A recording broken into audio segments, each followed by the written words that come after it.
for your time. Thanks, man. Oh, you're a busy man. Just have a few questions here from Rolling Out Magazine.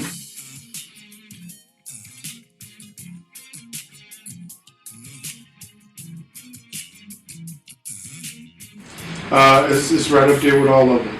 You know, I've not been a very big award person. I appreciate them, but I think when you get too wrapped up into them and you start to want them and you start to get disappointed if they don't come, if you don't get nominated. So a long time ago, I just put myself in a position not to, seek after them, so that when they come, they're honored and they're definitely, it's a definite joy. So you don't have to sit on pins and needles, and you'll always appreciate it. You won't say, well, I got so many that this is, it is what it is. But so this one stacks right up there with the rest of them, because this is my city. The bottom line is, I was born in Texas, born in San Antonio, moved up to Detroit, and stayed there for 40 plus years, of which I still love. But when I picked the place, where was I going to go next? There were several cities I was considering, but Dallas was the one I ended up in, and that's what I appreciate it.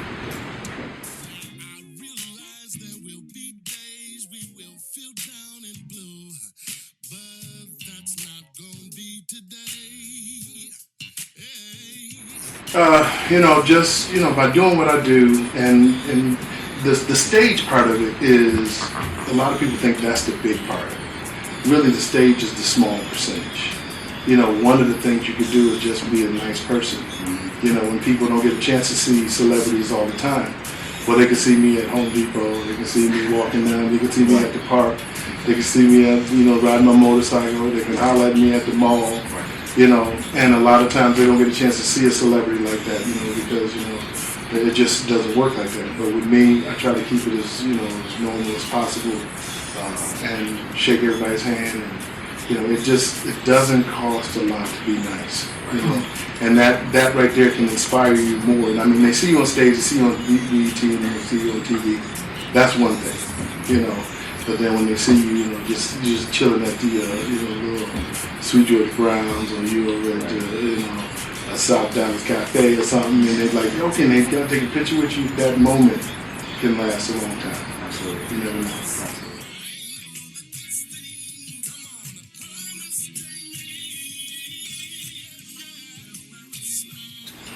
Good cause. Number one, the Ronald McDonald House. Plus, we were talking about it. I worked at McDonald's when I was in 11th grade for 11 months. And I got my start right there, learning how to mop floors and how to throw away boxes. I didn't know there was a procedure to throw away box, but I mean, you had to fold it a certain way and crush it a certain way, and it had to be neat, and you had to, you can maximize space, and then, making it up to the fry station, and then over there to the quarter pounder grill, and finally on the main grill, and then, I never got a chance. I was only there for like a year.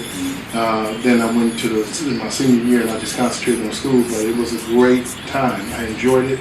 I was proud about it. So when this opportunity came up again, it's like, man, it's just full circle. Now I can tell young people and, parents, like, man, this is a great opportunity. You never know what it's going to feel. It prepared me for the military, and ultimately prepared me for life. Those are my building blocks. And so this is great. And the main thing is the Ronald McDonald House. The Ronald McDonald House is an amazing foundation. I went to visit a few of them, and man, the care that they give, it's not a depressing place, but it's a very serious place for serious issues, but they make that moment better. So this is a good opportunity for me to give back. Yeah, Dallas was my first job, by the way. I only lasted a month there. I didn't make it up from the process. Man, I got all the way through all the stations. All the stations.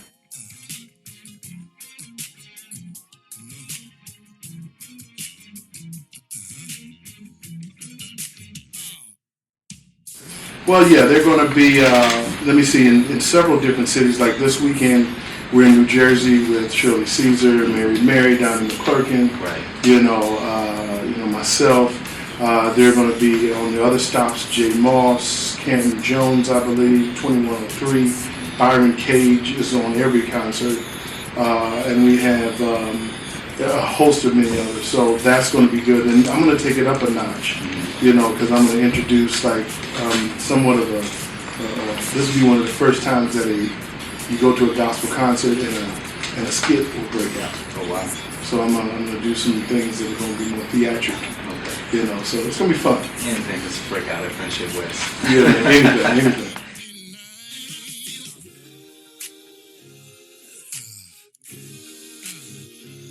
Well, you know, I just released one in January called God, Love, and Romance. It's a romance CD and a praise and worship CD mix. It's a double CD.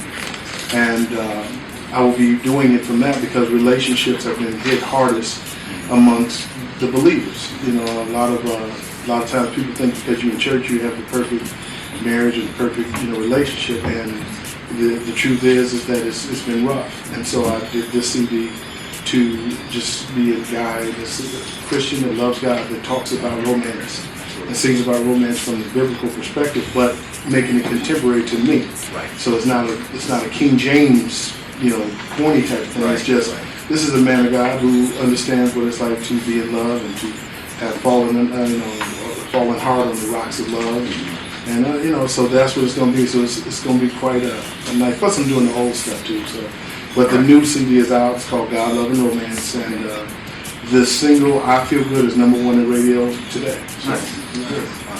Nothing new, to be expected from a man of your caliber as far as music. 30 years, man. 30 plus years doing it. You got to keep pushing it. Well, congratulations.